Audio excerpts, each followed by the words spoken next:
Hello, everyone. Thank you for joining the EWC Bahrain National Finals.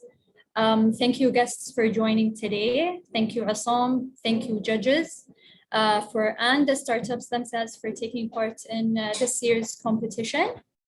To give you a brief of the way that this competition works, 7 startups have been selected to pitch today. Each startup will go through a 3-minute pitch, followed by a 2-minute Q&A by the judges. Once all startups have pitched, we will calculate the judges' scores to determine the winner of EWC Bahrain National Finals. To give you a brief on what happens after, the winner will be will have the chance to pitch and be selected as an EWC 100. Then they'll have the opportunity to present in the EWC Global Finals that will take place in Riyadh, Saudi Arabia in November. We have 7 startups who will be pitching today, 1 in the idea stage, whereas the remaining 6 will be in the early stages of their businesses. And since this is a live stream event, it's an interactive kind of platform for the guests who are joining. You'll be able to also vote for your most favorable startup. I'll go ahead and introduce the first startup that's pitching today. We have, first, we'll go ahead with the idea stage. We have Lina Al-Alaini, who is the founder of Trillion Tree Fund, which is an AI-powered climate risk analytics, matching institutional investors with profitable forest projects that can protect investment portfolios. Lina, you can go ahead and unmute and upload your pitch. Thank you.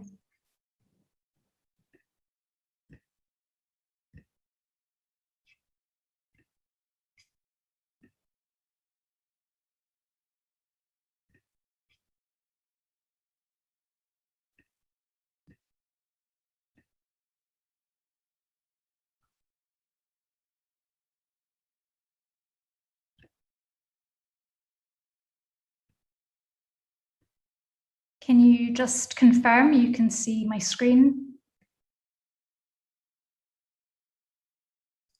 Yes, we can. Yes. Okay. Let me know when to start. Go ahead, Lina. What's striking is not how much this pandemic will cost, but that it's 500 times the cost of prevention. We must avoid making the same mistake with climate change, and one prevention measure is through forest and landscape restoration. When Typhoon Damri surged at 100 kilometers per hour, causing $4.4 million in damages, one 500-meter area remained intact. They had been planting mangrove trees to protect against future storms, and every dollar invested in restoration averted $186 in damages. The Trillion Tree Fund's mission is to finance the restoration of 1.2 trillion trees globally, which would cancel out a decade of carbon emissions. We match institutional investors with strategic, location-specific forest investments that generate 5 to 20% IRR and also protect their other assets from climate risks. So let's say an investment bank with retail operations has discovered their mortgage borrowers live in a flood zone, which increases the risk that they'll default. They would select their risk, find the optimal type of restoration that can reduce their risk with supporting scientific evidence. So for example, what type of forest or landscape would increase flood absorption rates and reduce the flood damages for that specific latitude, longitude. And then they would find the best projects to invest in near their risk location. And finally, machine learning algorithms would predict the expected value. So if they invest 50 million, how much would it reduce their cost of damages from flooding? These are screenshots of the product. So this is where you can identify your risk solution and then see the evidence. This is the forest directory with a map feature. And this is the analytics dashboard mockup. What's in the market today either provides analytics on the problem or it quantifies the value of nature in a way that is irrelevant to investors. We provide climate risk solutions with investor relevant metrics, and the solutions are large, profitable ESG investments with market rate returns, something that investors struggle to find. Especially given global ESG assets will reach 53 trillion by 2025, and the risk analytics market will reach almost 65 billion. Our main revenue streams will be an annual subscription to the forest directory and the analytics platform priced according to the number of assets analyzed. In addition to building our product, taking input from 36 user interviews with banks like HSBC and JP Morgan and a soft launch hosted by UN Environment, we've reached final rounds with Y Combinator and Techstars, and we were just invited to partner with the Saudi Green Initiative. I'm Lina Lailemi, the founder and CEO. I'm an author, Fulbright scholar, and global ESG expert, and the co-founder of 3 other social enterprises. Nature is the C trio, has 3.8 billion years of R&D experience and produces double global human GDP. And our product development partners have led AI at Amazon, Facebook, and eBay, and our data providers have worked with NASA and Google. Since February, we've also leveraged $500,000 and 10,000 hours of donated time and resources. So my question for you before we get into Q&A is, are you going to invest now or pay later?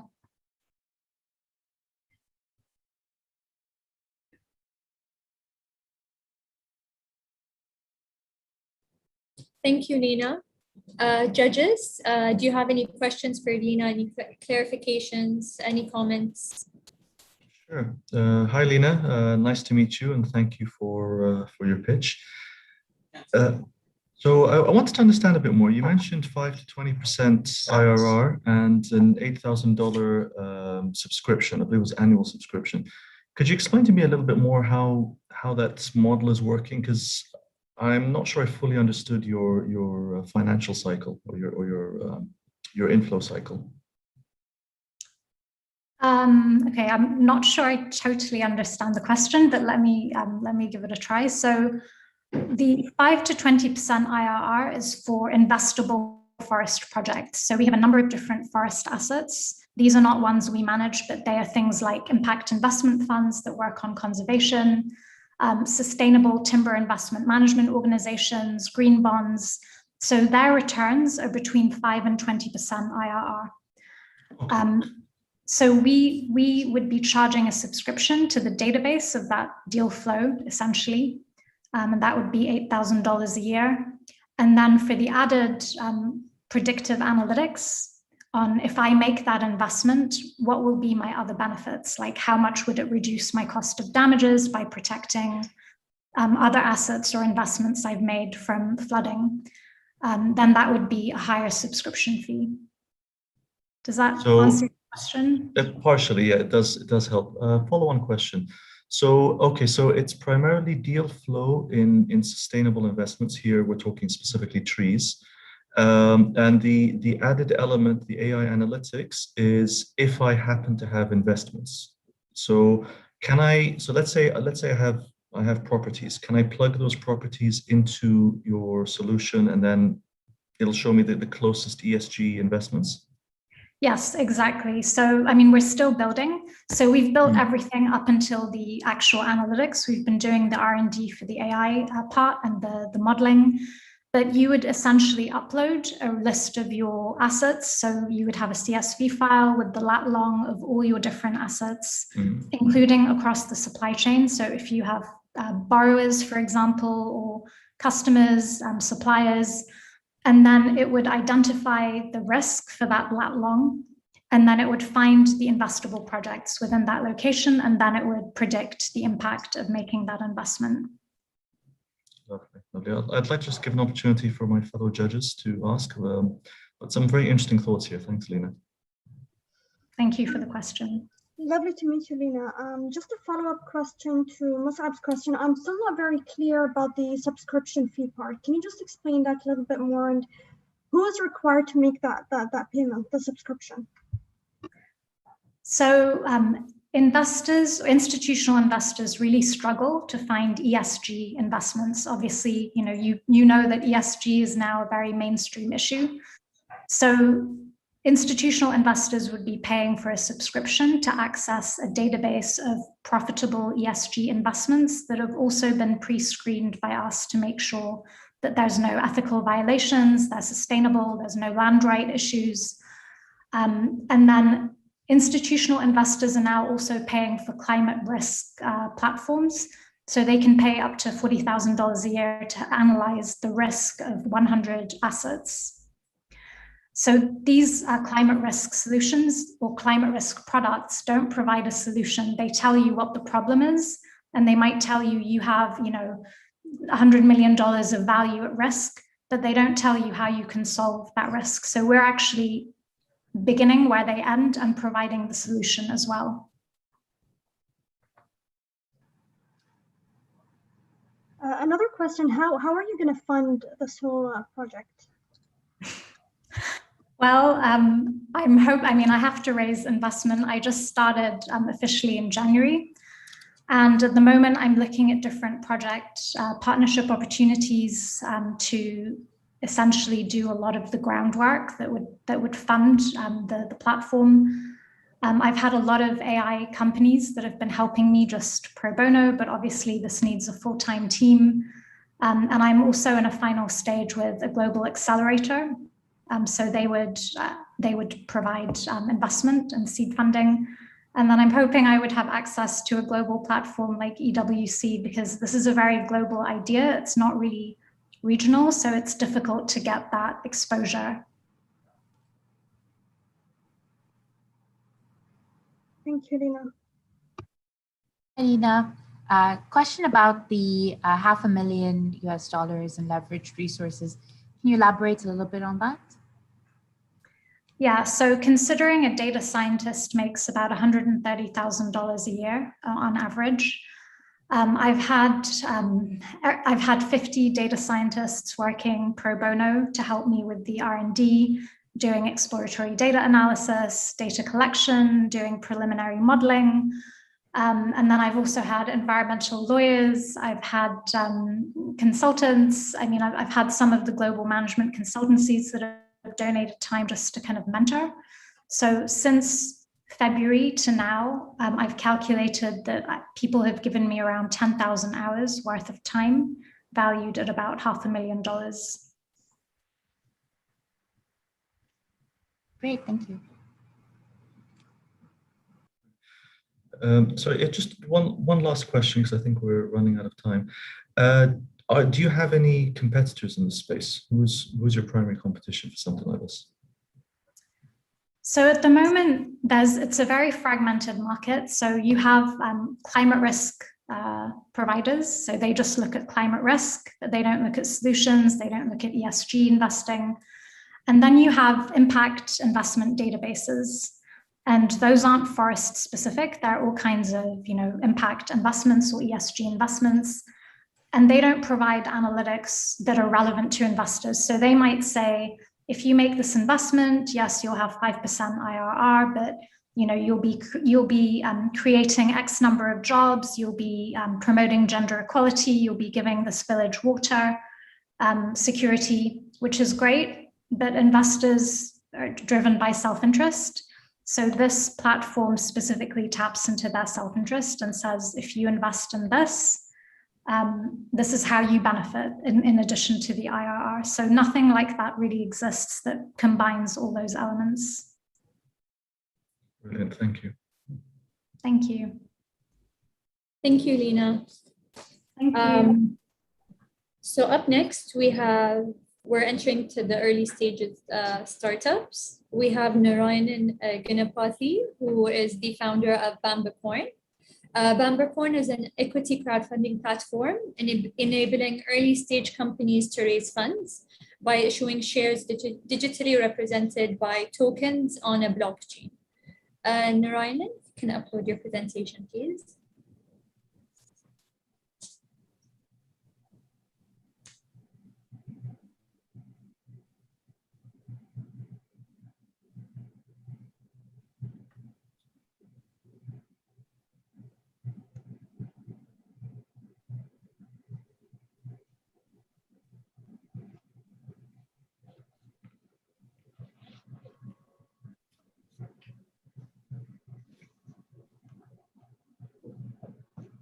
Can you hear me? Well, okay. I can actually hear something in the background, which was what you just spoke, Sabika, earlier. So it seems to be repeating. I don't know what the problem is. So if you can hear me well, if you can see the screen well, I will get started once you show me a thumbs up. We can hear you fine and the screen is clear. Okay, lovely. So I'll get started. Yeah.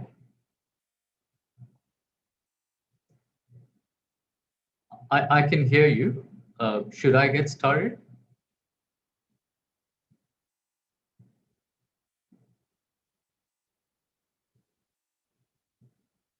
Yeah, go ahead, go ahead. Yeah, I don't know, somehow 30 seconds ago, what the discussion that has happened seems to be playing. So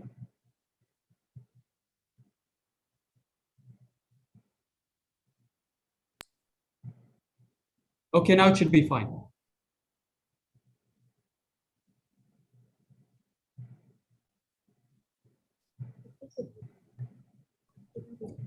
Go ahead, I think we're fine. There's no echoing.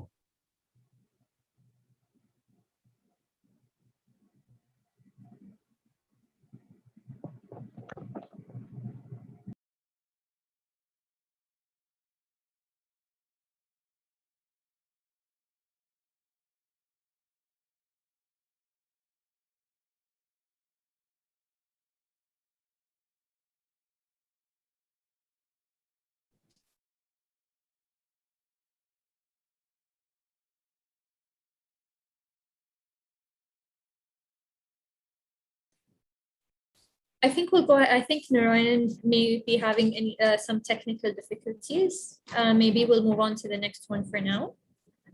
Next up, we have Laay Melas, who is the founder of Henlo, the all-in-one super app for your pets. Laay, if you can upload your screen. Thanks for the introduction.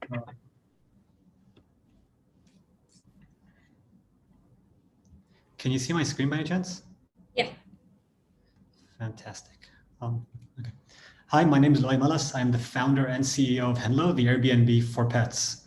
So my wife and I got a dog a few years ago, and whenever we're at work, we'd have issues who's going to walk our dog, and we want to travel. We'd fall into an issue of where they're going to stay when we come to leave them. And the one place people, or the one answer that people do is that they either do not walk their dogs or leave them at kennels when they're traveling. And the problem with kennels is that they're traumatizing. Pets are left in cages, obviously, and it's just left in a really wrong state of mind. Until one day, our neighbor offered to watch our dog. She had the time and the space and said she would do it at a much cheaper price, which was a perfect match. So I sat back and thought, what if everyone could have such a solution? Introducing Henlo, the all-in-one super app for your pet. So it's really easy to use. You sign up, you add your pet, and you select the service you want, whether it's dog walking or pet boarding, and instantly get connected to a nearby carer with the option to meet and greet. That's just to make sure you both get along. And throughout the service, you can get instant updates, tracking, and even a pet report. That's not it. We've also partnered up with groomers and vets where we sync in live timing with their calendars, where you can start booking directly without having to pick up the phone, and we send all the information for you. I'd be skeptical to leave my pet with just anyone, which is why we've partnered up with one of the UK's biggest background check providers to undergo background and verification checks on all our carers. Once verified, you can select the services you want to provide, whether it's dog walking, pet boarding, or both. You can give instant updates to the pets, the pet owners, and manage all payments through the app. So where we're going the next few months, we actually just launched in Dubai, and we're looking to launch the Android and dog training within the next 3 months. How we make money is simple and straightforward. We're commission-based. We take 15 to 30% on every transaction made on the app. Now, it's a huge market, 54 million pets in the MENA region, and $1,200 is being spent on average per year. To put that into perspective, that's an $8 billion market in the GCC and a $58 billion MENA market. Now, yes, people have tried to do it before, but they'd always take bits of each service. We are the one all-in-one solution where we've got on-demand dog walks, pet boarding, all the way to an online store where you can purchase products for your pet as well. So what we've been up to since we've launched, we actually had over 200 transactions taking place on the app, have over 1,000 pet owners, 191 carers, and have signed up over 4 vets and groomers on the app as well. Our vision to scale is that we actually just started off with Bahrain. We just launched in Dubai, as I mentioned earlier, and we're looking to scale throughout the GCC and MENA by 2023. This would not be possible if it wasn't for our incredible team. I'm Loay Malas. I'm the founder and CEO with a background in architectural engineering and project management. We've got Badur, who's co-founded 2 previous companies and just an incredible with over 6 years of marketing experience, and Raphael with years of development experience, having developed hundreds of apps, reaching to millions of downloads.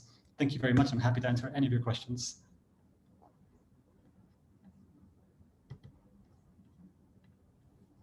Judges, do you have any questions? Hi, I have a quick question. So how was the traction so far in the UAE? It's pretty great. I mean, we didn't even start when we first launched without even marketing.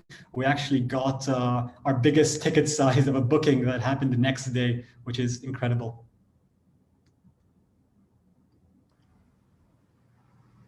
Just to follow on Yasmin's question about the traction. So the 200 transaction, over what period of time did they happen?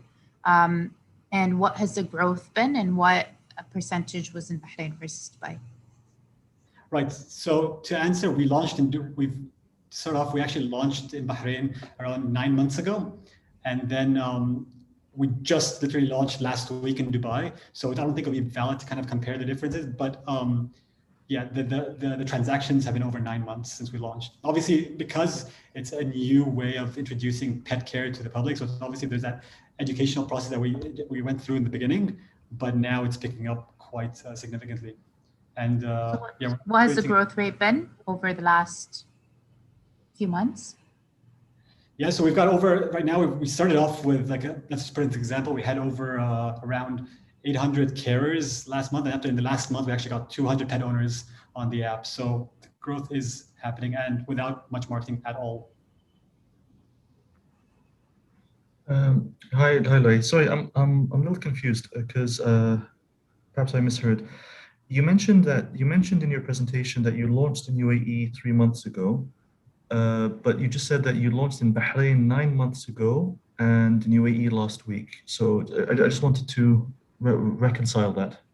Yeah, so that was in the next where we're looking to go in the next 3 months. So we just had launched in Dubai, and then we're looking to continue to add different services. So that's this particular slide. No worries. And if I understand correctly, that you offer a range of services, because again, your presentation focused a bit on, let's say, matchmaking between pet owners and pet carers. But you briefly mentioned that there's a few other services, including veterinary services, purchasing of pet-related items or pet-related products, and some other stuff. Could you just give me a rundown of all the services that the app covers and the general uptake that you've seen so far in the region on those different services? Like, high uptake on the matchmaking, but low uptake on the purchase portal, whatever. Just so I have a bit of insight into what's been working with users. For sure. So the services we offer are dog walking, pet boarding, and then we offer bookings at veterinary and grooming clinics. The idea is that the matchmaking happens for the pet boarding and the dog walking, which has proved to work the best, to be honest. We've got grooming and veterinary, which is what you do a booking through the app, and you sync in live timing with the calendars of the vets or the groomers. And then you've got the e-store that we've launched. It's only a website, so it's not part of the app. I want to segregate the experience where your focus, the app is just focused on the services. And if you want any additional products or items, we've created a store. We've partnered with local suppliers, basically, that you can purchase, whether it's dog treats, dog beds, merchandise as well. So that's the thing. I hope that clarifies your question. Sure. One last question from my side. You mentioned with regard, obviously, I mean, if pets are part of the family, so you don't want to just leave them with anyone. You mentioned a UK-based background check service, but my understanding is did you launch the app in the UK? So that's the first part of the question. The second part of the question is, how relevant is a UK-based background checking service for the GCC? Right, so we've partnered with the UK-based, no, we've not launched in the UK, it's mainly in Bahrain, but these guys, the team we're with, they're called HireRight, and they focus globally as well. So they get an in-depth to the Middle East as well. So that's one of the main reasons we partner with them over someone who just focus on Europe, for example, or the United States.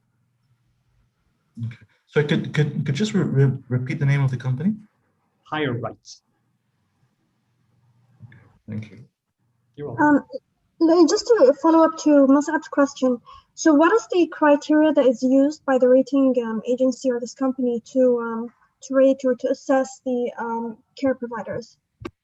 So the idea, what we do now is that we do a background check on their criminal background check mainly, and then we go through an internal process where we actually go focus and make sure they're fit to because being pet owners in the team, we all understand and know how we would like our pets to be taken care of.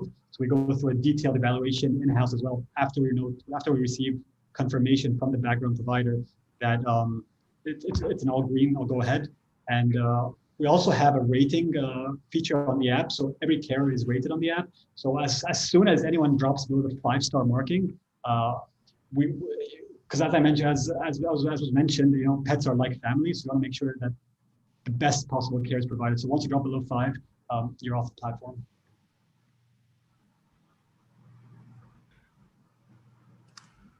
Can you walk us through your business model again? Not sure if that was. Yeah, sure. So we take 15 to 30% per transaction, so commission based. So for dog walking and pet boarding, it's 30% on every transaction. However, for grooming and veterinary, it ranges between 15 to 20%. Are there any legal requirements for carers to sign up? Are there any contracts? Do they have to submit any of their IDs? So it's like a your customer phase. We're actually in the beginning where you sign them up to create their accounts within Hendo. So it's mainly their IDs, and after that you're good to go.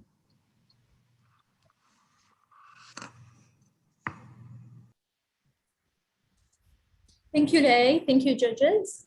I think we can move on to back to Narayanan, if you can upload your screen.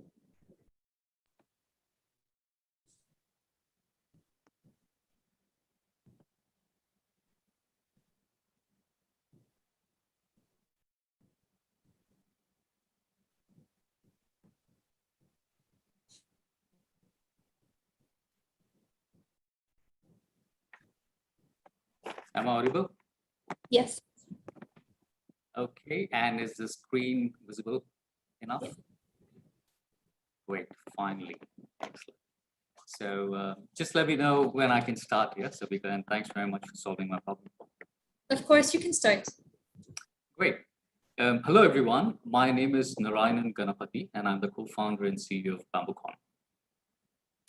BambooCon is an equity crowdfunding platform based in the Middle East that leverages blockchain technology and tokenization, offering investors the ability to invest in 2 alternative asset classes, startups, SMEs, and real estate from within the same platform. BambooCon is an authorized participant in the Central Bank of Bahrain FinTech Regulatory Sandbox and also holds the innovation testing license from the Dubai Financial Services Authority. So what problems are we solving and how? Investors in general are often unaware of the investment mechanics in early stage ventures. And sometimes the thought of long holding periods and large ticket sizes acts as an impediment to their decision making. We solve this problem by 1, providing expert assistance, 2, enabling fractional ownership, which also helps real estate owners to offer properties for sale through the platform, and 3, providing the necessary infrastructure to eventually unlock liquidity. For startups, we help to reduce their fundraising time, enabling them to focus on their operations. This would in turn help further boost the startup ecosystem in the country and the region at large. Why tokenization? Tokenization helps solve the liquidity problem and reduce the investment holding period. It also provides an immutable and auditable history of transactions. Furthermore, transaction costs of trading would be considerably lower. Market opportunity. The global investment crowdfunding industry is worth over $5 billion in revenue terms, and we are primed to capture almost 1%, according to our business plan. A regional breakdown of investment crowdfunding categorically indicates that the penetration in the Middle East at 0.04% is a fraction of those in the US and UK and Europe, which ranges between 0.3 to 1.4%, leaving an enormous potential for growth in the Middle East. US and UK have had their inflection points in 2017 and 2015 respectively. We believe that well laid out regulations in the Middle East will bring about an inflection point here anytime now. There are about 4.6 million accredited and retail investors in the MENA region, that can positively contribute to the growth of the region's startup industry. Let's take a look at some milestones. From a 100K raise for one issuer from 11 investors in year one, we aspire to grow to a cumulative amount of $700 million raised for 290 issuers from over 24,000 investors in year eight. Our milestones include obtaining different types of licenses at various points in time along the journey. What does our business model look like? Our business model consists of earning revenue from 4 streams, mainly startups in real estate in the current phase and venture capitals and investment banks in the future. The chart shown here depicts the dollar revenue earned by BambooCon for every 100K raise for each of the revenue streams. That's a list of our close competitors. Tokenization and expert advice are 2 of the current unique features of BambooCon vis-a-vis its competitors. Secondary trading and angel-led syndicates, which would be introduced soon, will differentiate BambooCon even more. What about our team? BambooCon is spearheaded by Farid Badr and I, and we've been proactive in the investment and crowdfunding space. We're also backed by a dedicated team of advisors such as Abdul Rahman Malki and Simon Galpin, who are seasoned in the investment space. We've got an amalgamation of experience in dynamic professions from the finance, technology, and marketing domains as well. Thank you for providing me with the opportunity for presenting BambooCon. Thank you very much, Narayan. I've got a couple of questions for you. My first question would be, so what do you envisage the type of license required to roll out your solution within the Kingdom of Bahrain? And have you done any R&D in terms of like ensuring that the type of license or the regulatory license is in place? That's my first question. My second question is, what is the total size of the investment threshold proposed per project on the crowdfunding platform? Great. So Yasmin, thank you for those questions. To answer your first question, we realized that the Central Bank of Bahrain is working on the digital securities regulations. So until such time as those regulations come into place, once we've graduated from the sandbox, which we expect to happen shortly, we have in parallel applied for a plain vanilla equity crowdfunding license. And that would enable us to start raising money for startups and SMEs by issuing normal shares. But because the platform allows tokenization as well, when the Central Bank of Bahrain does come with the regulations, we will simply switch. That's to answer your first question. And to answer your second question, we are currently preparing based on the current Central Bank of Bahrain regulations for a normal equity crowdfunding platform in terms of the threshold. I.e., we're looking at 250,000 dinars for startups and SMEs as a maximum limit, and 500,000 dinars for real estate projects.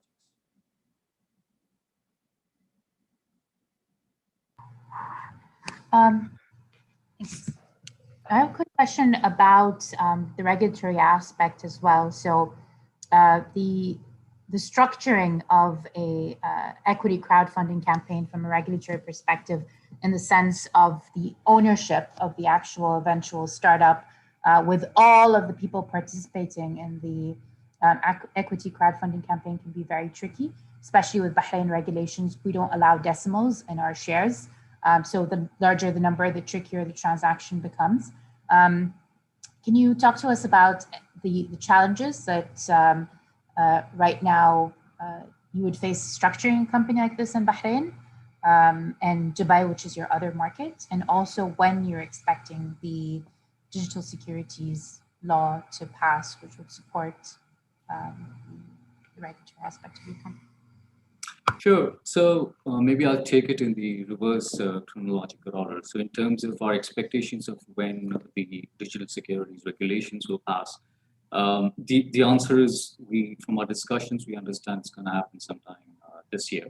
But what our plan is until that happens, all of the offerings would take place from the DFSA umbrella, because the Dubai Financial Services Authority have already issued consultation papers, which they've already got feedback on. And we understand that they should be passing their regulations very, very soon, extremely imminently.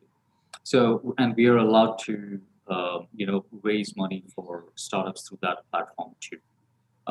So until Bahrain, when it comes up with the regulations here, to get to your other question in terms of the cap table, we to begin with, we are under the DFSA umbrella, planning to have a normal cap table management where investors individually will be sitting on the cap table of the issuer companies. But we are in parallel also starting to discuss upgrading our license where under a nominee structure, we will be able to hold, that is an SPV that we will be creating, will be able to hold the shares on behalf of all the investors in the underlying issue. Hi, thanks for the presentation.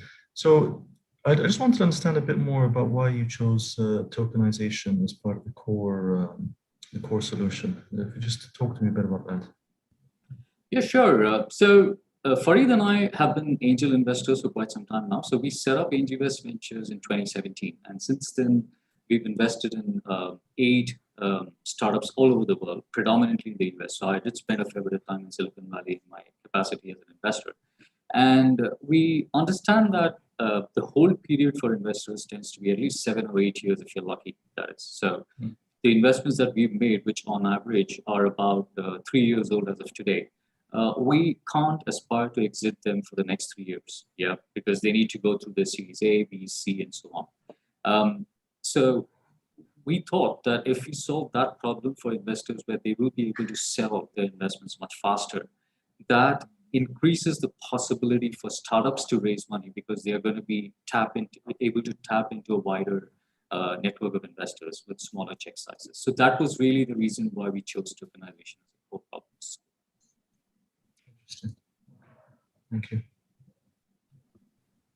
My final question to you, Narayan, what would you say is the potential uptake for your model, for your solution, based on your research? So we have, so from an investor standpoint, we know that there are about well over 4 million both accredited and retail investors who clearly not even a fraction of that are currently writing checks for startups and SMEs. So the potential uptake for investors is humongous. So that in turn, we also, when we did a LinkedIn search of the number of startups in the MENA region, I was myself baffled to see that there are about 40,000 startups looking to raise money over the entire MENA. 40,000. That's a baffling number. Because clearly what we tend to see is only those startups that are in the accelerators or from within our network. But there are so many other projects, so many other new companies that are looking to raise funds who are not even in our radar. So that's really where we feel the opportunities. If I could also just jump in, one last question about your funding model. So you mentioned a fee, and I forget the exact figure right now, but there was a fee based on tranches or based on the category of company. That's a one-off fee, or is that a fee that they pay you once they've concluded funding? So that's the first question. The second one is, I noticed there was also a 1%, I believe, annual fee. Could you explain to me what that is and where that's coming from? Yeah, sure. Can you see my screen? I'll probably take you to the. Are you able to see my screen? Yeah. Yes, I can see it. Yeah. So the first 2 boxes are the current fee structures. The last 2 are the future fee structures. So for startups, we're going to charge only a success-based fee of 5% of the money raised for a startup through the platform. So only upon the startup successfully raising the money through a platform would we get paid. And that fee can be a combination of cash fee and an equity fee. Because so that can be broken down, the 5% can be broken down into 3 and 2 or 4 and 1. So the reason we've said it's 6,500 over a 5-year period is that when we take an equity fee, we obviously have an equity interest in the startup. So when the startup returns money, we benefit from that too. So that's on the startup side. On the real estate side, we charge anywhere between 3 to 5%. So upfront, we would collect anywhere between $3,000 to $5,000 for $100,000 raised.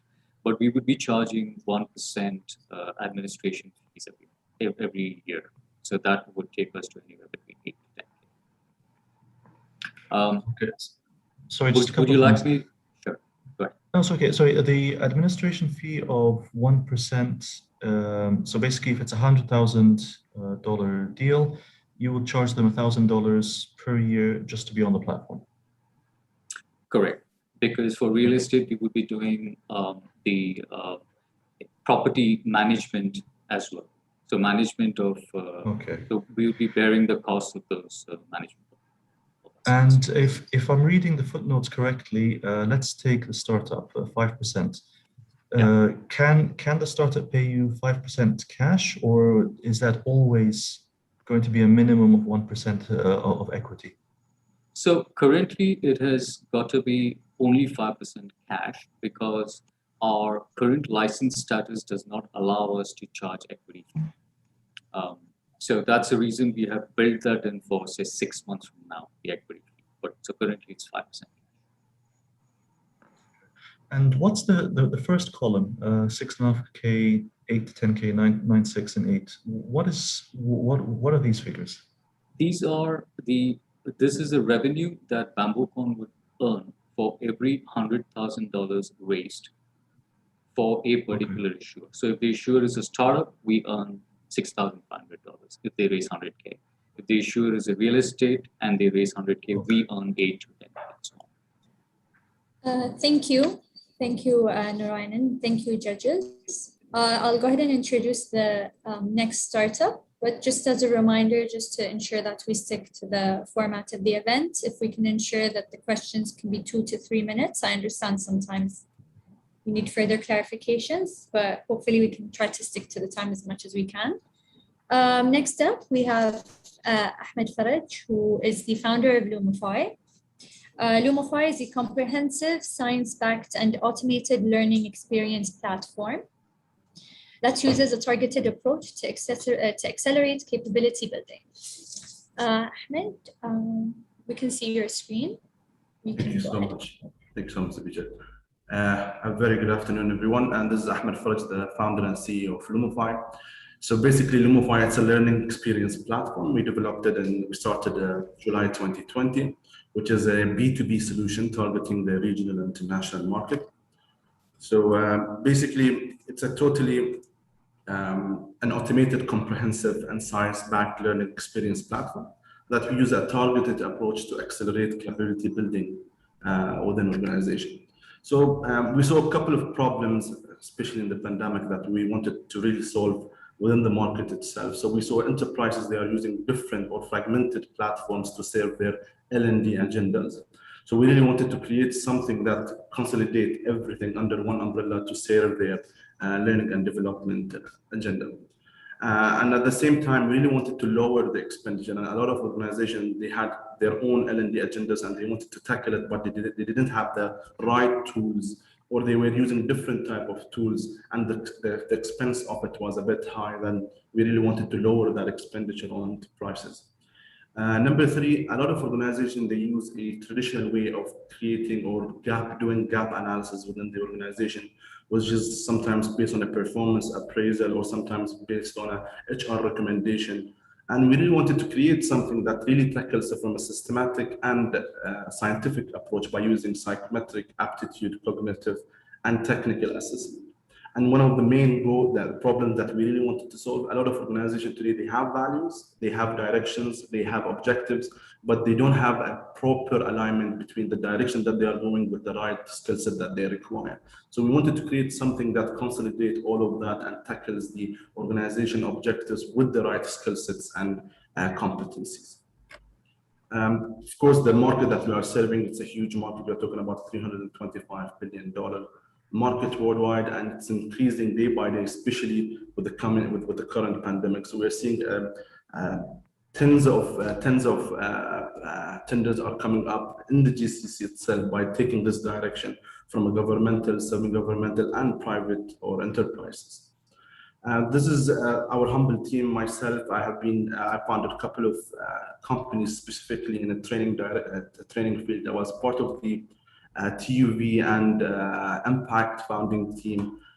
We have Anna Rowley, she's behind the concept of the competency-based direction, which is we built within the system itself. So she's a professor and she's a consultant to a couple of top 500 companies in the world, such as LinkedIn, such as Trello and GoDaddy. We have again Hussein Ma'mari, who it comes from the Ernst & Young consultancy background, comes from the Rabat Gateway. Mahmoud Malik comes from the Thomson Reuters background, KPMG, and we have approximately a consultant and a robust team when it comes to serving the market. So basically, how all the product comes together. So basically, the Lumify LXP, again, it's an aggregator type of platform where we help firstly we help organizations to map their competencies based on their organizational objectives and direction. So this is where I come, where we created a CPL program, a competency-based learning program to help organizations to map their required core competencies, cross-functional competencies, and functional competencies toward their departmental objective or organizational objective or job role objective. What we have done, we have developed thousands of different type of or bilingual learning items mapping to those competencies to ease the process of creating a competency framework. And at the same time, there is an interactive online learning courses on the platform itself. Again, the system has a tool which is the assessment tool metric, helps organizations to do the diagnosis by using psychometric, aptitude, cognitive, and technical assessment to identify the gaps within the organization.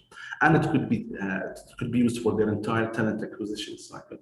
The entire platform is a gamified base where there is badges, points, and all of that. And at the same time, it helps the organization with the managers and the admins and the executives to track the progression, to see the analysis, where they can take an impactful decisions based on that. And again, there is a rating, they can rate their teams, and they can give them some sort of feedbacks. And it's like a performance appraisal, a performance management tool within the tool itself as well.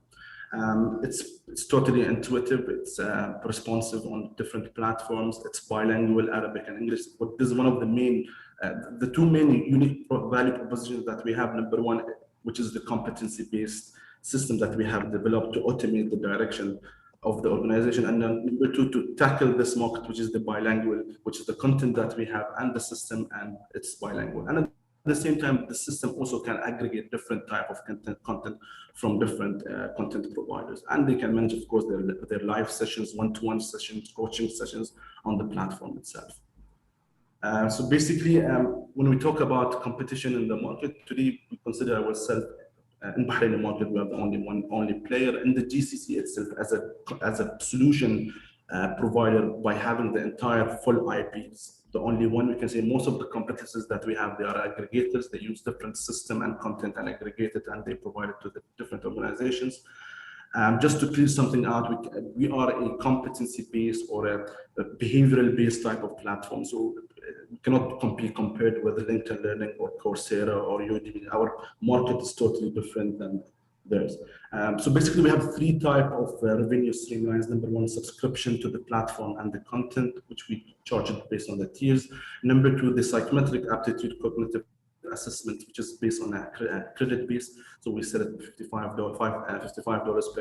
per credit. And we also do content digitization based on the organizational requirements, such as we do. So we have done a lot of projects in, for example, for Hayat al-Zakar in Saudi Arabia Gazette. We've done KP Kuwait Petroleum Companies. We do a lot of content digitization based on the organizational manuals, induction programs, code of conduct, anti-money laundering, and it goes on. Basically, since the inception, 2020 July, we have approximately closed deals worth of $500,000. We have a pipeline value more than $7.1 million.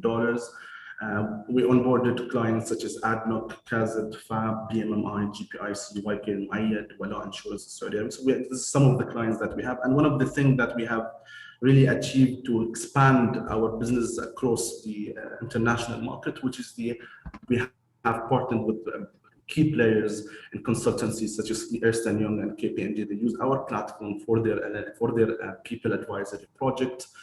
Just now, last week, we have signed an agreement with Open Sesame, which is the biggest content provider in the world, and we are now our content is on their platform for their clients.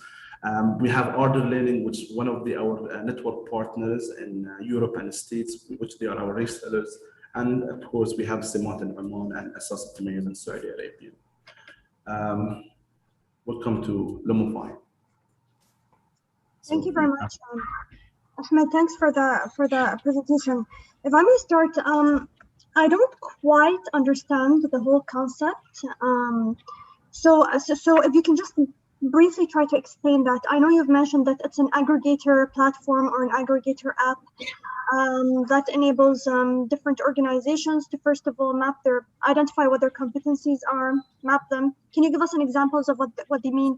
So basically, I will just explain to you how do we roll out. So basically, when we start rolling out with an organization, first of all, we map the competencies based on their organizational objectives, departmental objective, and job role objective. So we have developed a CPL program, which we call it a competency-based learning program, based on the American and British psychological standards, which there is core competencies, cross-functional competencies, and functional competencies. Under each one of them, there is sub-clusters and hundreds of competencies, where when they map it automatically, we mapped learning items, interactive online learning items, such as scenario-based videos, interactive gamified courses, summaries, ebooks, retain assessments, different type of learning items. So automatically, when they map those competencies towards their job roles or departmental object, automatically everyone who holds this job role in the system, they will receive a learning path. So this is for the e-learning platform or the courses. Who's providing that? Is it going to be the same company, or is it going to be outsourced to other educational kind of organizations? So basically, we have developed our own content. We work with subject matter experts, and we align our content based on a CPD requirements and standard. We have more than 4,500 type of learning items, which is mapped to the CPL program that we have developed. At the same time, we aggregate content for our clients. So basically, for example, AdNoc today, they use our platform content, and we aggregated different content provider on our platform. So some of the financials or insurance or safety, for example, GPIC today in Bahrain, I don't know if I'm allowed to say that or not, but for example, GPIC today in Bahrain, they use our platform content, and we have aggregated safety content related to their industry from a different content provider. It's an aggregator at the same time, the system. So we have our own, and we aggregate different content based on the organizational request or requirement. Hope that. Sorry, Ahmed, if I can build on the same question, because I have similar queries. So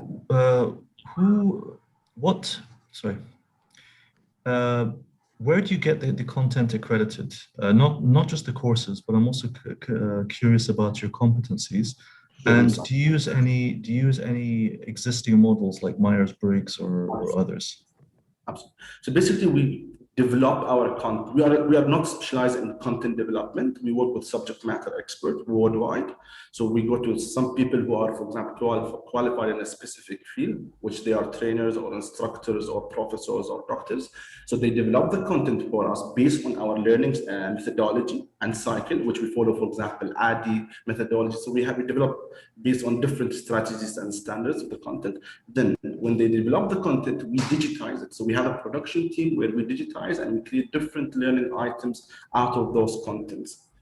And at the third cycle, which is the quality assurance, which we are building now, we are endorsing our content on a CPD approvals, which is like, they are such like city and guilds, for example, ILM institutes, for example, they have a program where they can endorse our content on which they audit and they do the quality check on a quarterly basis for us.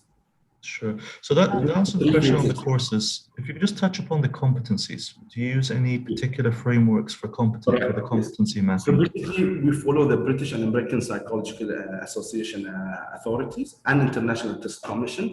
There is usually the latest competencies and the assessment, psychometric assessment, are developed based on the latest competencies that they are revealing. And there are certain set of competencies, for example, when it comes to leadership, for example, when it comes to analytical ability, which is based on an international. We follow that standards, and this is where we created this competency framework to ease the process for the organization to create their competency framework, or to help them to identify which competencies they require based on their business scale. So automatically, for example, if they are in restructuring mode. So automatically they know that there is a lot of competencies related to resilience, change management, and all of that that needs to be adhered in the organization itself. If the organization, they are in the growth stage, for example, or a scalability stage, there is a set of competencies where automatically the system can directly recommend for them. And we as a team also, we can have some sort of set of different meetings with them to identify their direction and to map those competencies. We have on our advice. Sorry, I think that was clear. I just want to get this question out of the way before we move on to the next person. How are you planning to make this scalable, in the sense that this seems like a consultancy kind of structure where you kind of customize every single customer? Can this be turned into SaaS? Is there a way for you to be able to roll out to customers without that degree of customization for each? So there is no much of customization. Everything is a prerequisite on the platform. It's only drag and drop, which automatically any organization that can do that. So basically, we follow three main strategies to scale up our business. We have our own direct sales that we have built based on our networks and based on the direction of the market requirements. Number two, we have built network partners around the globe, which Ernst & Young, KPMG, for example, Ardor Learning in Europe and States, for example, Open Sesame. They are the companies that they can scale us and they can use our platform for their people advisory agendas, which is happening today, for example, with KPMG and Ernst & Young, which we have contracts with them for their, again, big projects in Saudi Arabia, especially, and Emirates. So this is the main three directions that we follow. Thank you. I have a final question for you, Ahmed. Maybe you've already answered it, but I haven't really picked it up. What is the role of the partners? So you've mentioned you have some partners, and Temkeen, I believe, is one of them. Can you just quickly just mention what the role of the partners is? So basically, we have network partners like resellers with us. For example, today we have put like a partner with us in Temkeen. So we're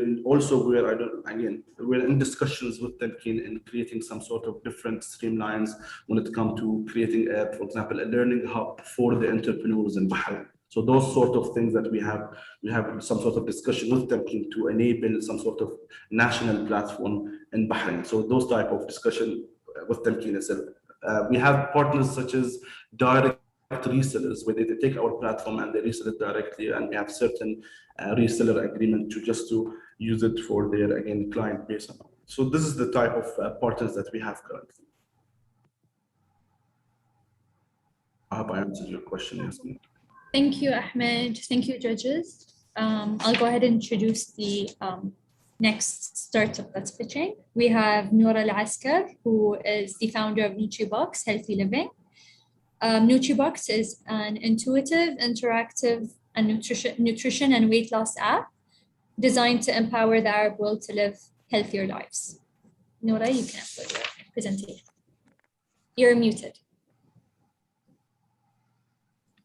Hi everyone, Assalamu alaikum. Let me just share my screen.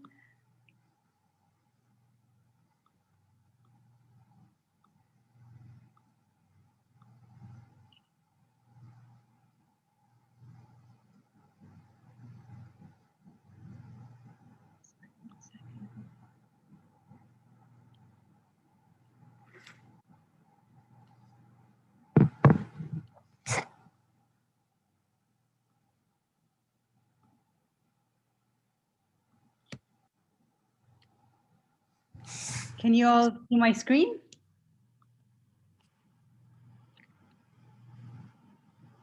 Yes. Can everyone see my screen? Yeah, we can. Okay, bismillah. Okay. Hi everyone, my name is Noura and I'm Noura Al-Askar and I'm a US licensed clinical nutritionist and the CEO and founder of NutriBox, your pocket nutritionist that will empower, educate, and guide you to become your healthiest self. During my years of experience, I've witnessed the pain points and struggles my friends, family, patients, and our MENA region go through when trying to achieve or live a healthy life. And they inspired me to build NutriBox. Meet Farid. Farid is 23 years old. He's one of our customers that has been struggling with overweight and a family history of obesity throughout his life. He lives a busy lifestyle and has no time to visit or follow through with a nutritionist. As a result, it's been affecting his mental, emotional, and physical well-being. He has premature high cholesterol, and with a family history of diabetes and heart disease, fresh from university, he's already at risk at such a young age. Not only that, 54 million millennials in the Arab world alone are overweight and obese. And on average, millennials like Farid spend $4,000 per year trying to lose weight, translating to a $216 billion market. They're going around in circles, wasting their time, effort, money, not to mention their self-esteem, and detrimentally affecting their mental health. Farid, on the other hand, like our other customers, decided to be empowered and say enough is enough. Time to take my health into my own hands. So he downloaded NutriBox. Using machine learning from data gathered over a decade of my clinical experience, NutriBox creates and matchmakes you with a wellness and or weight loss program based on your nutritional preferences, health goals, and needs for a lifestyle change that lasts, personalized to you, and backed by science. We're literally your virtual pocket nutritionist. It's an interactive curriculum of sorts, including personalized tips, habit reminders that change as you go along, tracking, a meal plan, all personalized to you in app. Our NutriBoxers also have access to one-on-one guidance with top-notch nutritionists and an in-app support group based on the program that they've joined that we call our Healthy Duania, and that we found is one of the biggest success factors in their journey. How do we make money? Our revenue model is very simple and robust. We're subscription-based, and our primary revenue comes from recurring subscriptions, with our average one being a $445 one. We've had 750 customers so far on NutriBox. We've helped them transform their lives, and this has had a ripple effect not only on them, but on their families and their community. It is scalable, yes, because the market is growing exponentially. And we're all, it's software as a service and powered by machine learning. How does our competitive landscape look like? So our competitors are global. Unlike them, we're also border agnostic. However, NutriBox is built to be local, cultural, and focused on our behavioral traits, cultural habits, lifestyle, and demographic data to ensure success in our region for our customers. To give you a rough idea, Noom generates 200 million in yearly revenue, and as of today, it's valued at $1 billion US. Behavioral science and data-driven behavior change is the future and the basis of both our platforms. Meet our team. If any team can reach the global success scale of our competitors, it's us. We have grit, gumption, and a huge passion for the problem we're solving.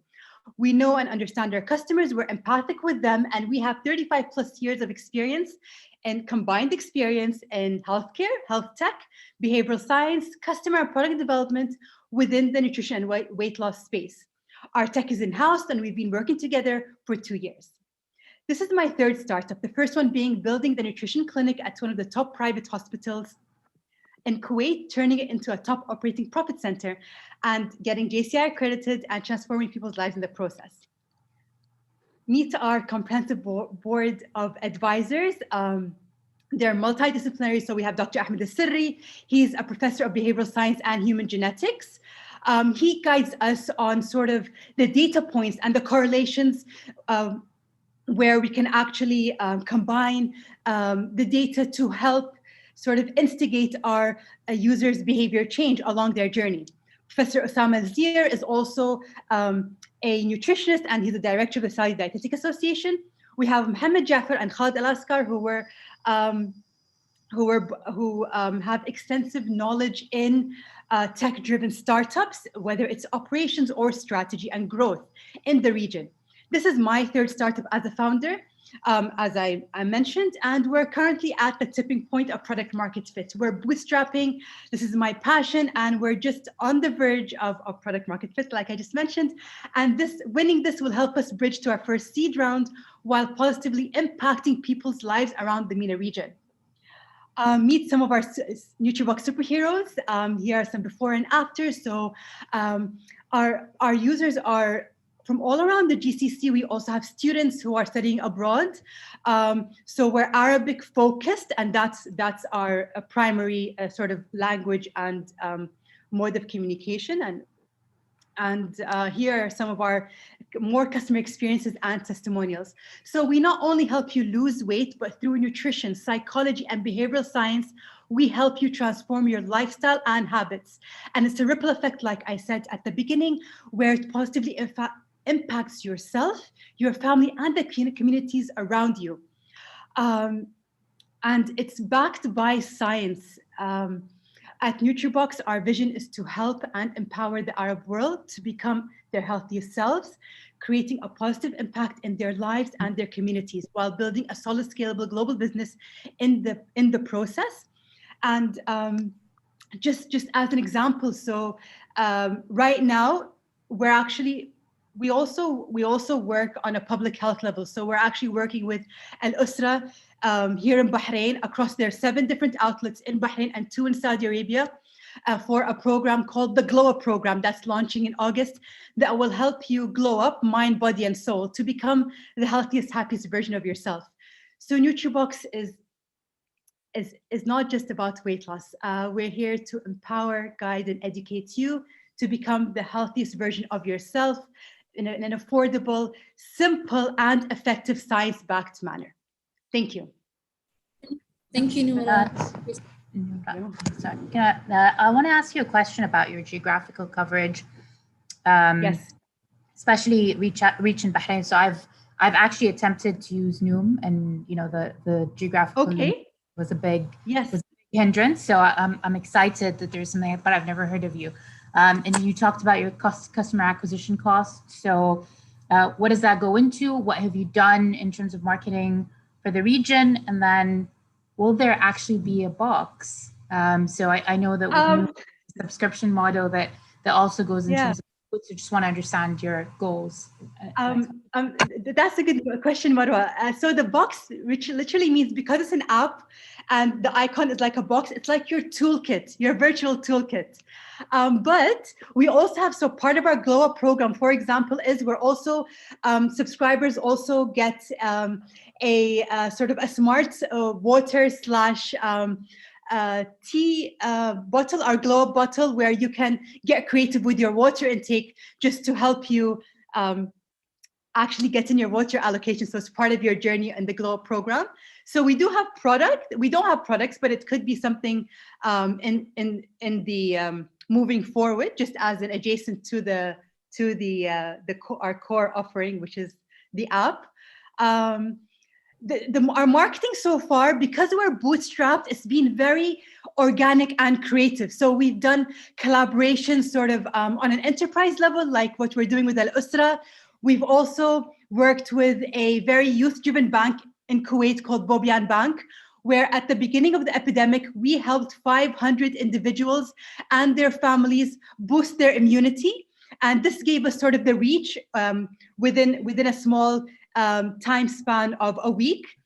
We've also had sort of MENA-focused community challenges in Ramadan this year and Ramadan 2020.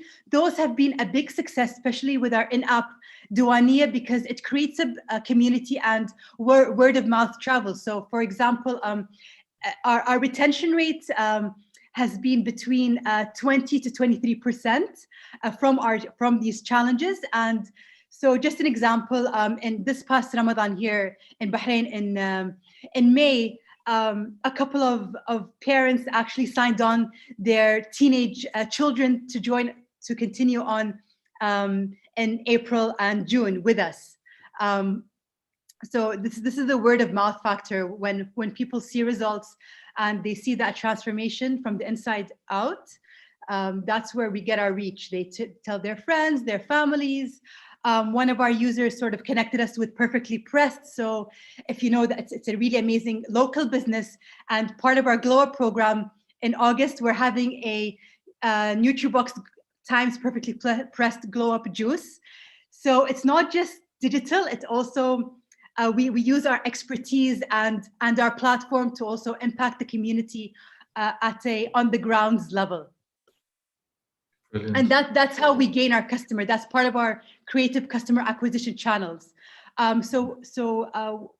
We're part of the amount that we're looking to raise, inshallah. So we're raising $330,000 as our first seed round. Part of that will be used for growth hacking and optimizing our marketing channels, because we kind of found what works and what speaks to our demographic. Thank you for the presentation. So you mentioned one of your key differentiating factors is a local food database. Now, I'm assuming that when you talk about the meal plans, are you providing the food, or are you telling them, eat one portion of chicken, no, 2 portions of vegetables? So we don't provide the food.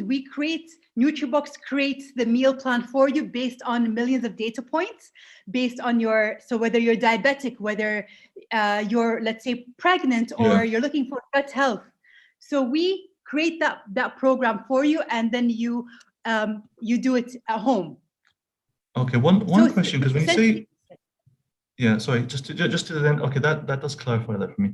So my question to you is, on the MENA focused food database, MENA foods are notoriously difficult to pin down calorie count and nutritional value. It's something that we're well aware of, and in the industry, if you will.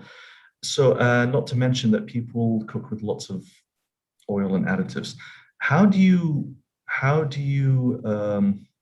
be consistent with that, given that the MENA foods is relevant to us, but it's not standardized?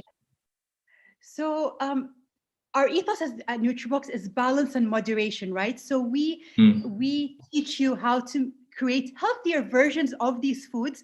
Not only that, let's say if your household sort of cooks in the traditional method, but because subconsciously you've been learning new behavioral habits, and you're more educated and aware of sort of best practice to live a healthier life, to eat healthier. You'll know how to make those sort of modifications and how to balance out eating healthy with sort of, let's say, eating a fried sambusek, or let's say a mensef or mechbous. So one of our biggest challenges, because Ramadan is there's a lot of family gatherings, and people don't, to be honest, they want to have a healthy Ramadan, but they don't want to abstain from their traditional dishes, right? So what we found, so what we found is by sending our users sort of daily healthy habit tips, helping them modify their behaviors, giving them these sort of substitutions, bit by bit, they added that into their daily life, and they were able to change their way of cooking and their families as well. And some who didn't, for example, if they had that sort of oil-laden mechbous, they knew how to balance it out in their next meal so that they wouldn't sort of gain the weight, or they wouldn't sort of be lethargic, or just have that balance. So it's a toolkit. It's not like an either or. It's and it's a process and journey that's science-backed and based on behavior modification and psychology, and that's the root of all behavior change, essentially. And what we're lacking here in the region. Thank you, Laura. I have a question. Sorry, I have a quick question. So you said that the app will connect you to professional nutritionists. Are they going to be certified? Because Yani, this is my forte and my passion. We have a team of in-house nutritionists that are top-notch licensed from the best universities. Not only that, it's very important to us that they're community-driven. So they help you in a gentle but effective manner. So it's very sort of it's a holistic change and very positive.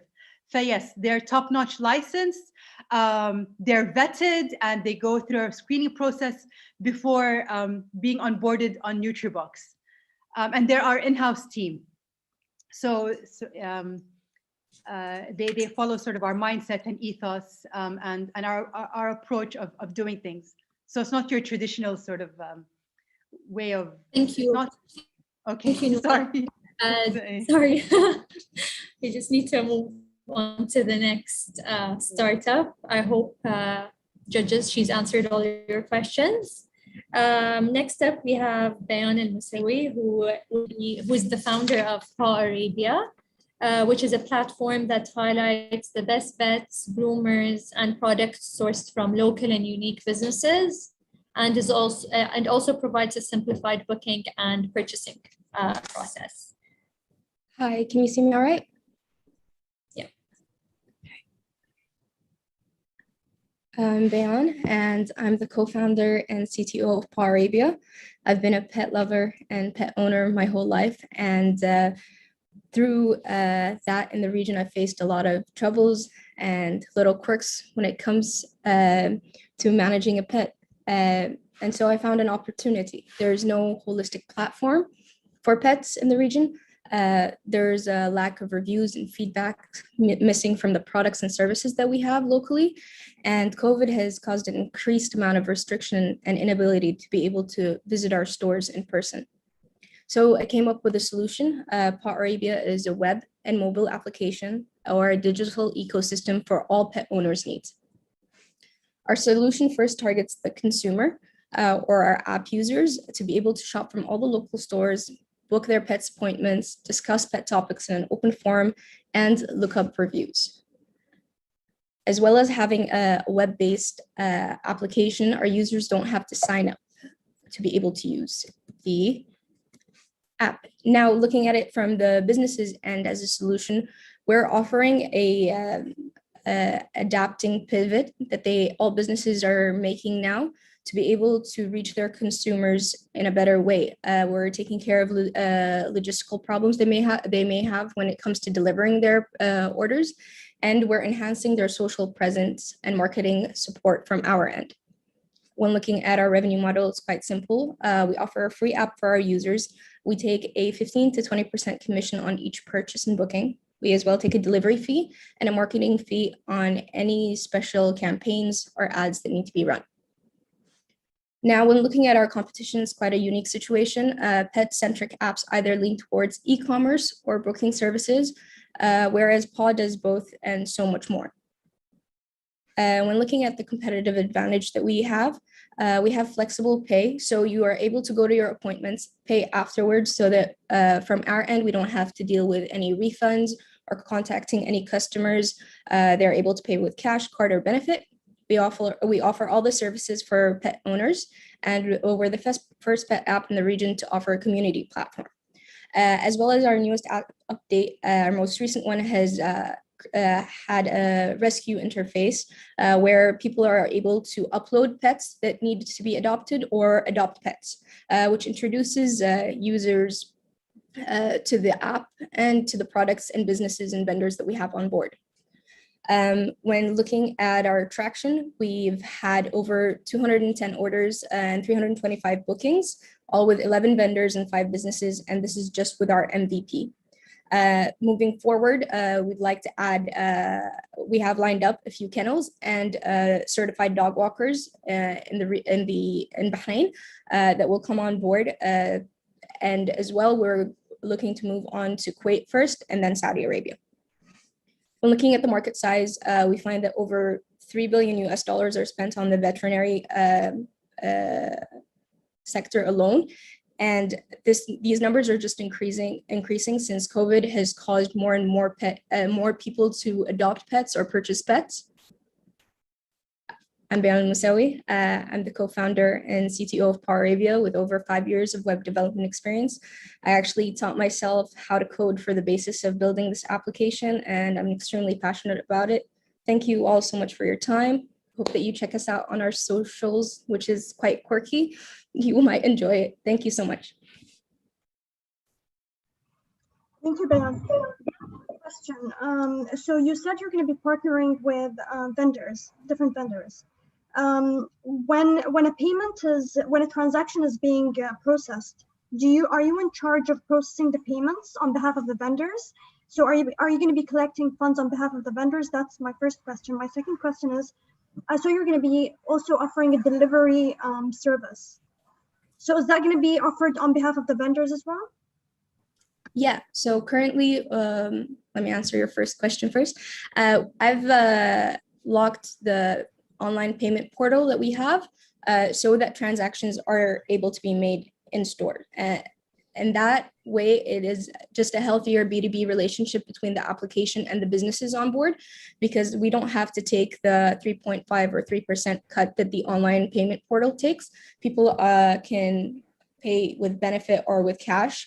And seeing that we take a commission, we don't want to take a higher commission, seeing that it's already being deducted. If it needs to be that they pay with a card, that is fine. But it definitely takes down the numbers of the people that are able to pay in whatever way they wish. Also with refunds and people making an appointment, not being able to go, taking the transaction right away limits the amount of extra logistical headache that can happen. When it comes to your second question, currently we are delivering on behalf of all the vendors that we have on board. Even the ones that do deliver on their own have requested that we deliver, just because our delivery time frame is much quicker than theirs. Just on Yasmin, pretty quickly, is so you talked about the logistical aspects of collecting the payments on the app, but now you're dealing with the logistical aspects of collection and billing from the vendors and getting guarantees on that payment. How are you managing that? Well, we have a synced in with the cloud calendar that the vets and groomers have. So if there is a canceled appointment, usually we will receive a text message for us saying that the appointment has been canceled, so that we can adjust all the amounts and between us and the groomers. But when somebody is like a no-show, they're able to do it just straight up from the calendar and note it. What I mean is actually billing the reconciling the amounts. Yeah, exactly.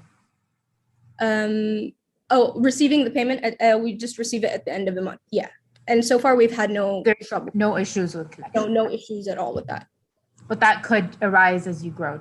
Yeah. I have thought about it and opening it back up, but since it is benefiting the businesses as well, they've kind of been more, they've been kind of thankful for that. And as long as I have a really healthy relationship with them, I see no problems happening with that. If it comes up down the line, of course, we will turn it on and take online payments.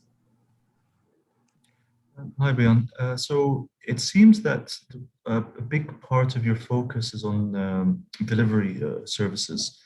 But I note that when you've compared yourself, you haven't compared yourself to existing delivery services such as Talabat and others, who during COVID have expanded to beyond just food. So what's your plan to deal with that situation? Well, it's kind of a tricky question. So far, when it comes to the logistics end of things, I've faced no trouble.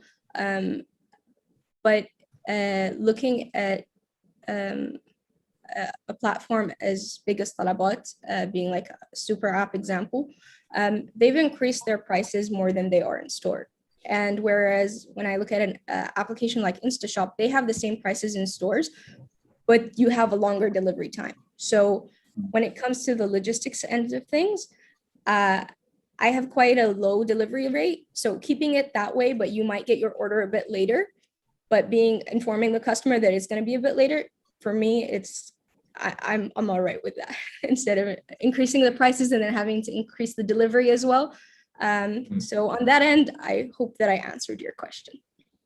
I have a follow-up question. Do you maintain riders/drivers, or do you do the deliveries yourself? Like what's your current logistics network?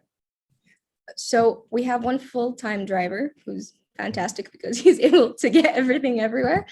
I have had to deliver stuff on my own. It is quite a surprise when I'm at the door.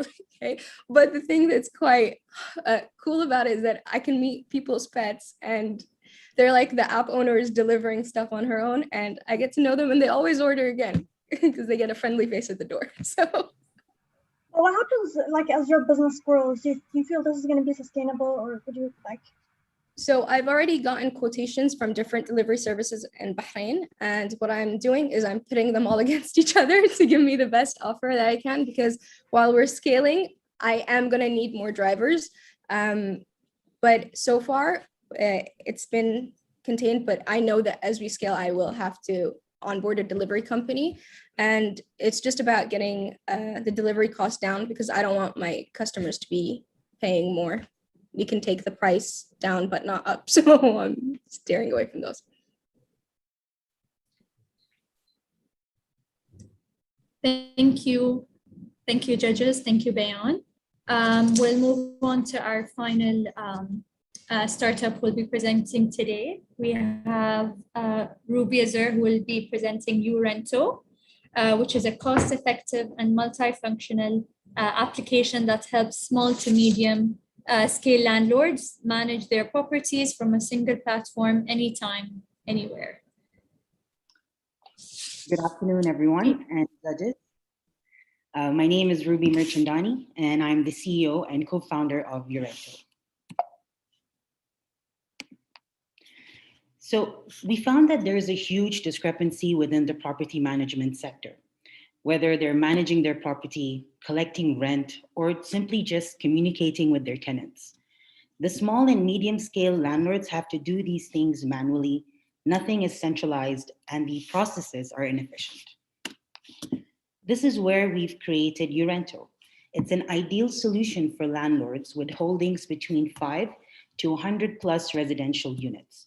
They can manage their properties, have a full financial overview of all of their tenants, like who's paid the rent, who's not paid, what needs to be invoiced, or just simply collect rent through the platform. With features such as a maintenance board for tenant complaints and creating digital leases, we've made the landlord's processes even more efficient to manage. We make our money through a subscription-based model. On an average, we charge $2.50 per unit per month. We have various pricing packages that accommodates your individual landlord with just a handful of properties, or your property manager, which has multiple properties and extensive needs. The market for our product is huge. We're launching from Bahrain. There's 350,000 residential units that are untapped by PropTech.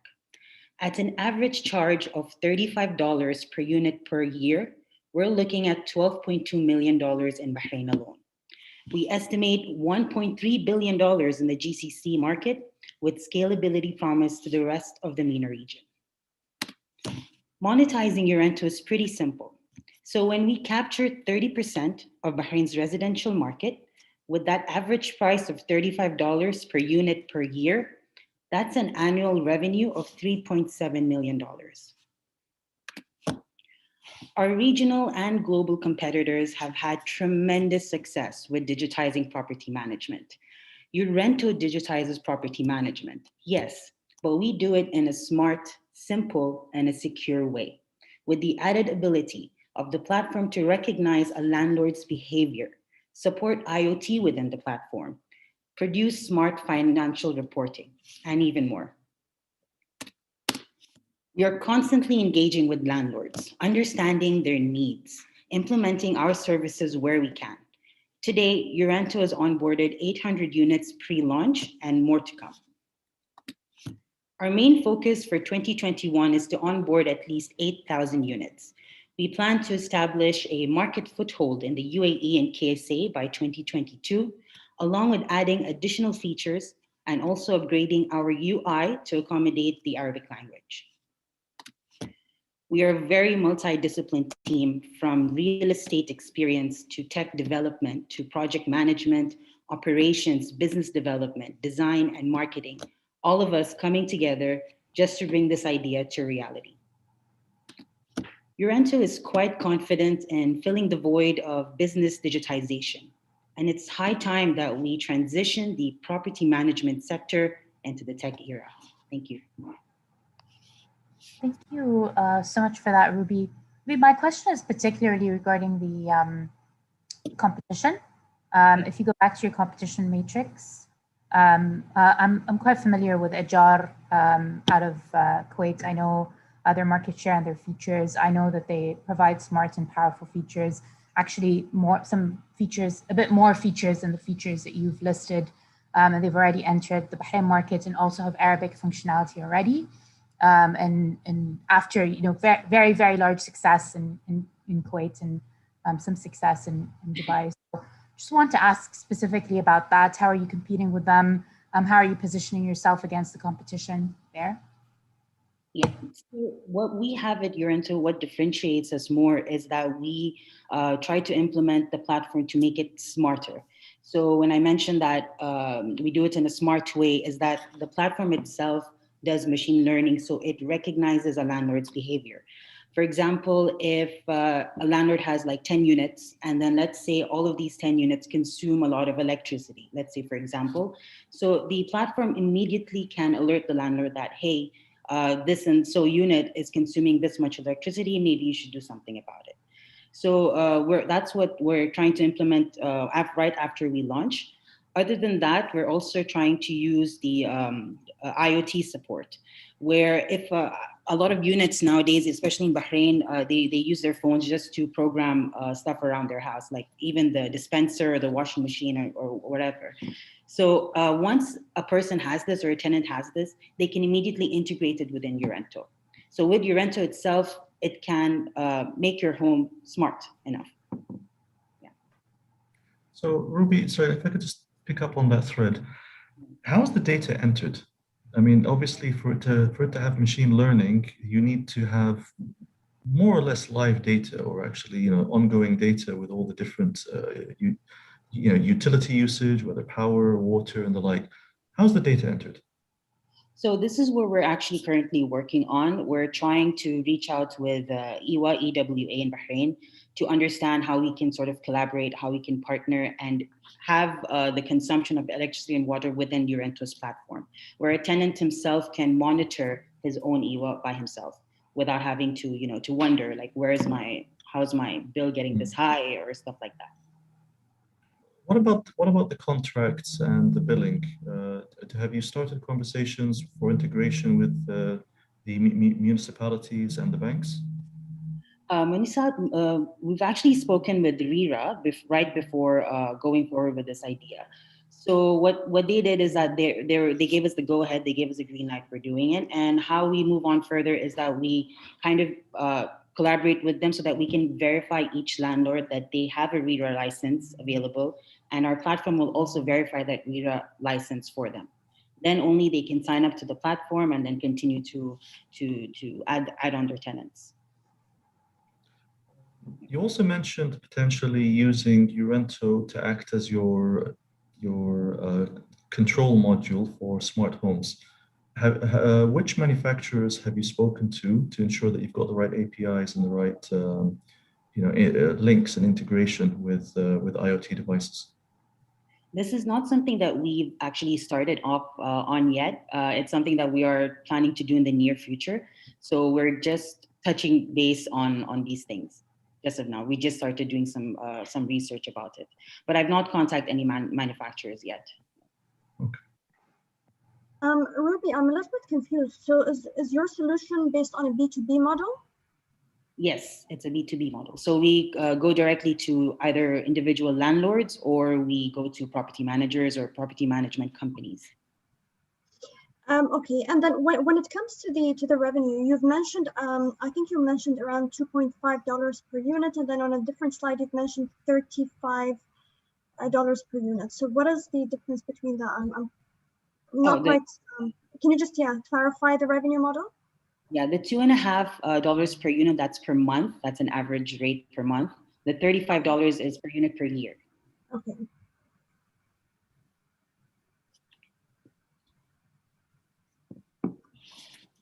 Sorry, the math is not adding up for me. Is it? Yeah.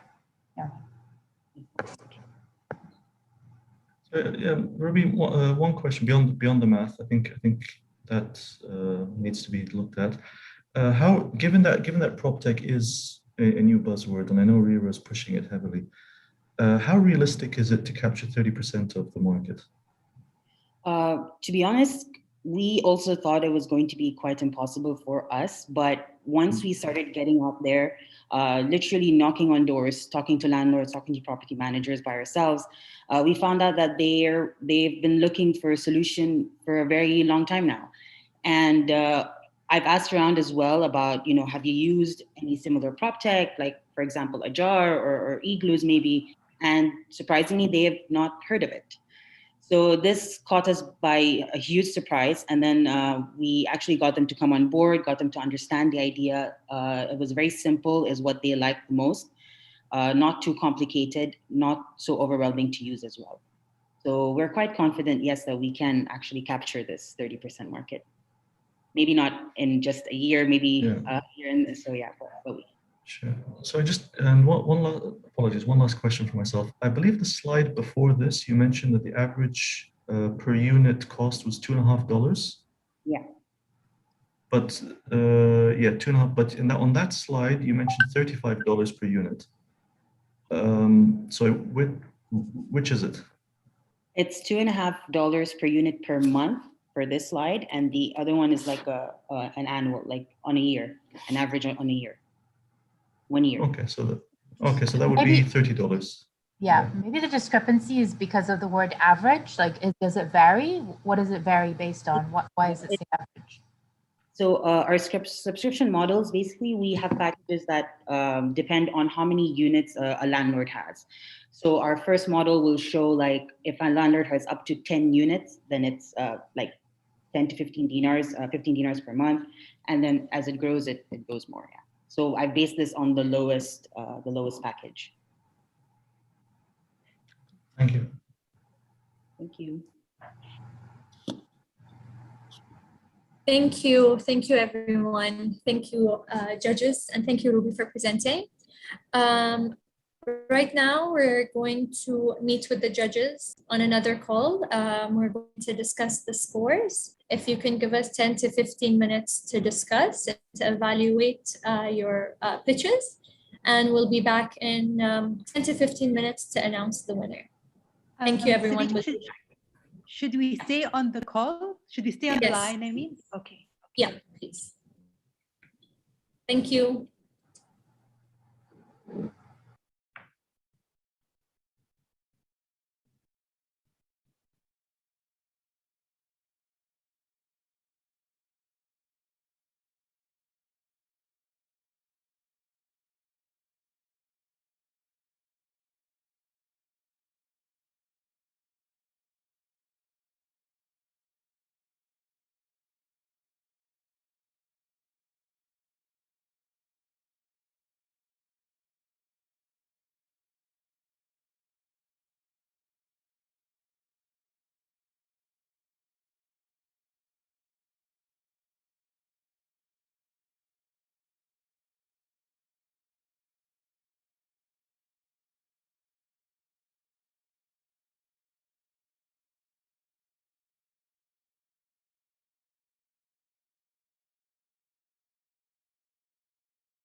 Sabika, you're on mute. Thank you. Thank you all for waiting. I just wanted to see if everyone from the startups is here. If you can open your cameras, please.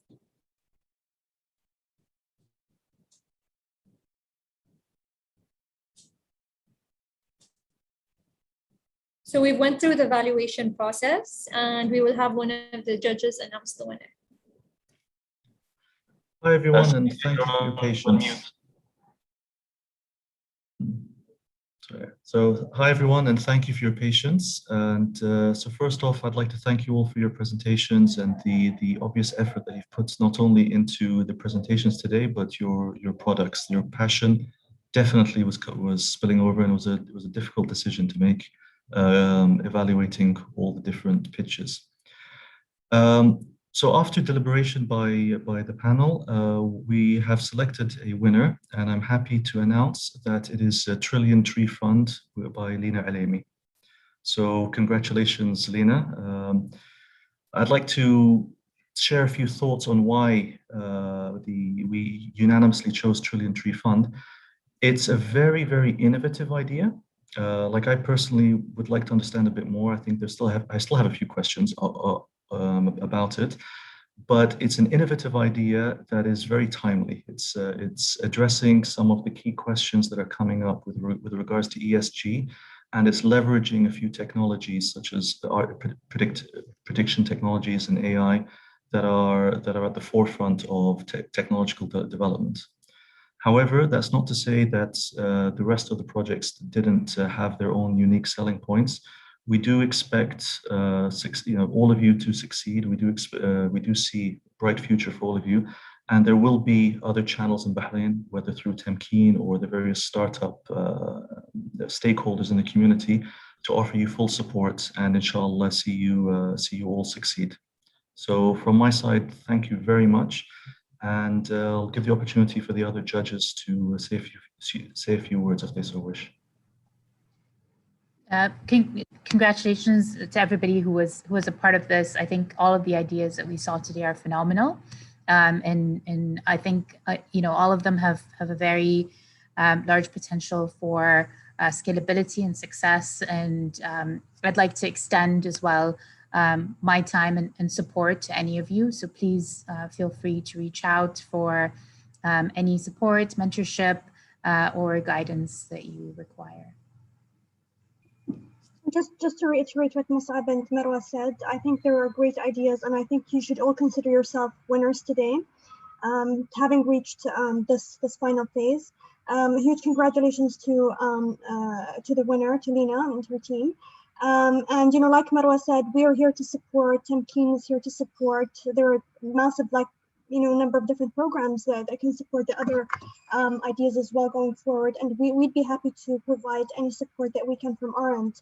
To see your ideas, come to life and scale up.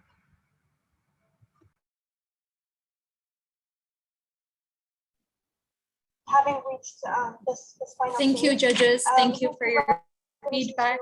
Congratulations, Lina, for being selected as the winner for this year's EWC Bahrain National Finals. Just to give everyone an understanding on what happens next for the finals.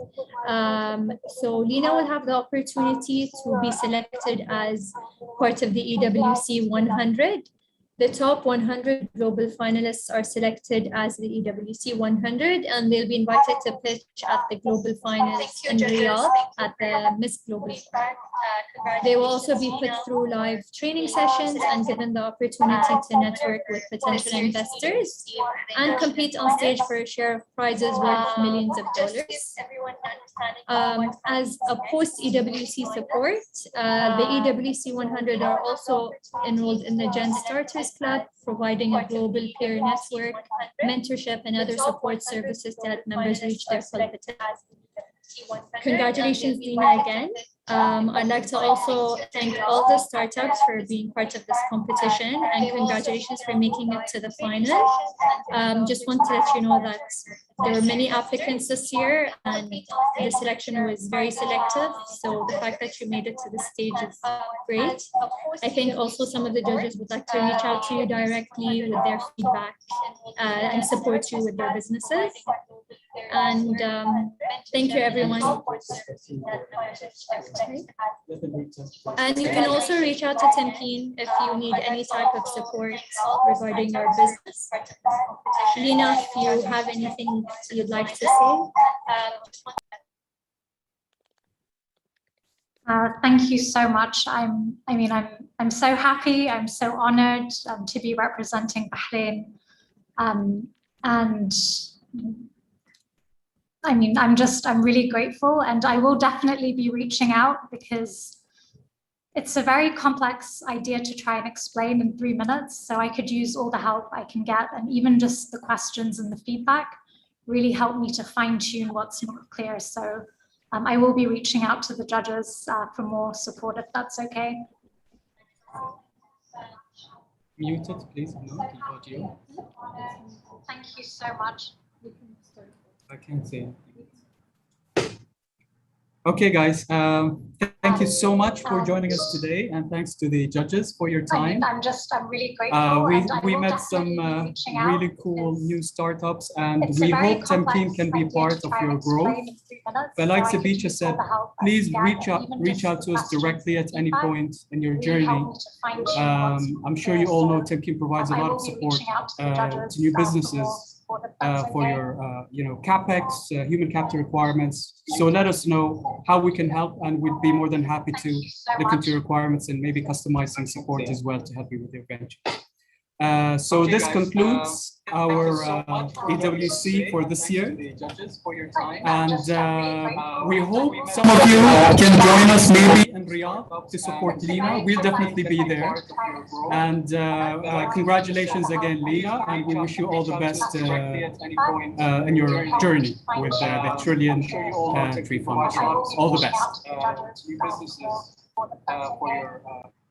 Thank you all. Thank you, everyone. Thank you, everyone. Good luck Pleasure to meet you all. See you.